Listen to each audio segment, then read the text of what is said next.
കർണാടകയിലെ ഷിരൂരിൽ കാണാതായ അർജുനെ കാത്തിരിക്കുകയാണ് മലയാളക്കരയും കുടുംബവും. ഇപ്പോഴിതാ അർജുന്റെ കുടുംബത്തെ തേടി പുതിയൊരു സന്തോഷവാർത്ത എത്തിയിരിക്കുകയാണ്. അർജുന്റെ ഭാര്യയ്ക്ക് ജോലി നൽകുമെന്നും അതുപോലെ വയനാട്ടിലെ ഉരുൾപൊട്ടിയ ചൂരൽമലയിലുള്ള 11 പേർക്ക് വീട് വെച്ച് നൽകുമെന്നും കാലിക്കറ്റ് സിറ്റി സഹകരണ ബാങ്ക് ഇപ്പോൾ പറഞ്ഞിരിക്കുകയാണ്. Bank chairperson Prema Manoj, cancer centre chairman CN Vijayakrishnan തുടങ്ങിയവരാണ് കോഴിക്കോട് പ്രസ് ക്ലബ്ബിൽ തുടങ്ങിയ വാർത്താ സമ്മേളനത്തിൽ ഈ കാര്യം വ്യക്തമാക്കിയത്. അർജുന്റെ വിദ്യാസമ്പന്നയായ ഭാര്യയ്ക്ക് ഉചിതമായ ജോലി നൽകാൻ സാധിക്കും.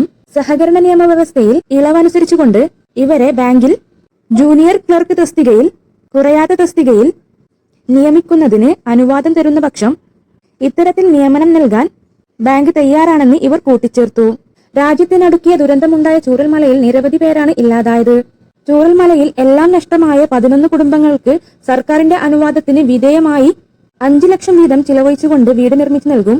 കോഴിക്കോട് ചാത്തമംഗലത്തെ NIT അധികൃതരുമായി ആലോചിച്ച് വയനാടിന്റെ പ്രകൃതിക്കിണങ്ങുന്ന രീതിയിലാണ് വീടുകൾ നിർമ്മിക്കുക. 120 ദിവസം കൊണ്ട് വീട് പൂർണ്ണമായി നിർമ്മിച്ചുകൊണ്ട് വീട് കൈമാറാനാണ് ഉദ്ദേശിക്കുന്നത്. അർജുൻ തിരിച്ചു വരുമോ ഇല്ലയോ എന്നൊന്നും അറിയില്ലെന്നും എന്തായാലും ഭാര്യയ്ക്ക് നൽകാൻ പറഞ്ഞ ജോലി ഉറപ്പായി നൽകുമെന്നും ബാങ്ക് അധികൃതർ പറഞ്ഞു.